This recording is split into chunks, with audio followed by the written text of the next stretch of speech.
মহামান্য রাষ্ট্রপতির সাথে একজন পুরুষ প্রধানমন্ত্রী হিসাবে এই ঈদে একসঙ্গে দুইজন ভিভিআইপিকে নামাজ পড়ার জন্যে দেখবেন এবং যে সমস্ত মুসল্লিরা এখানে উপস্থিত থাকবেন তারা তাদের সঙ্গে সাক্ষাৎ করতে পারবেন এবং দেখতে পারবেন। আমাদের মাননীয় প্রশাসক আপনাদেরকে এই ঐতিহাসিক ঐতিহ্য জাতীয় ঈদগাহ ময়দানের ব্যাপারে বলেছেন।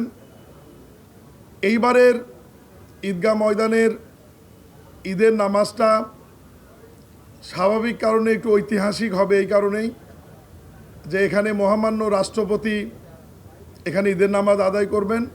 এবার নগদে পাচ্ছেন হেলিকপ্টার অফার, তাই কেনাকাটার পেমেন্ট নগদে করুন আর বুঝে নিন 2000 টাকারও বেশি ক্যাশব্যাক সহ হেলিকপ্টার রাইড। পেমেন্ট শুরু করুন আজই।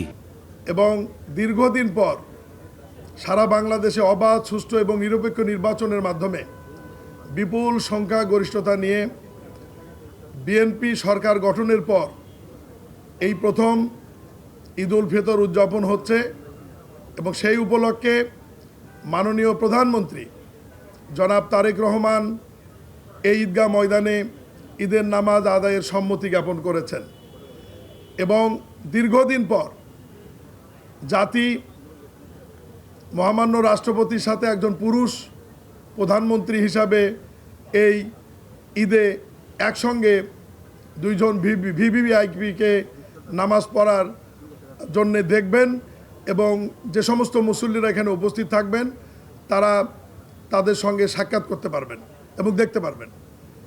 বরাবরের মতোই যে আয়োজন থাকে সেরকম আয়োজনই থাকবে।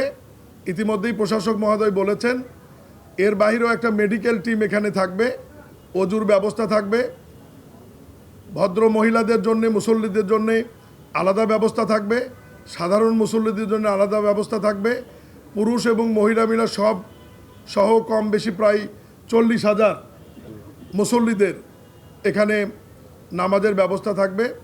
আমরা আজকে এসেছি সর্বশেষ আয়োজনের অবস্থাটি দেখতে। আপনারা আমাদের পক্ষ থেকে, আয়োজকদের পক্ষ থেকে জাতির সামনে তুলে ধরবেন এই বিষয়টি এবং আমি আবারও বলি ঈদের নামাজ অনুষ্ঠিত হবে সকাল 8:30টায়। এই সময়ের মধ্যে যে সমস্ত মুসল্লিরা মহামান্য রাষ্ট্রপতি এবং বাংলাদেশের সবচাইতে এখন জনপ্রিয় প্রধানমন্ত্রী জনাব তারেক রহমানের সঙ্গে যারা ঈদের জামাতে নামাজ আদায় করতে চান তাদেরকে আমি তার অনেক পূর্বেই এখানে আসবার জন্য দাওয়াত করছি, আমন্ত্রণ জানাচ্ছি। আজকে আমি এই পর্যন্ত বলে শেষ করছি এবং আপনাদের সার্বিক সহযোগিতা কামনা করছি। আসসালামু আলাইকুম।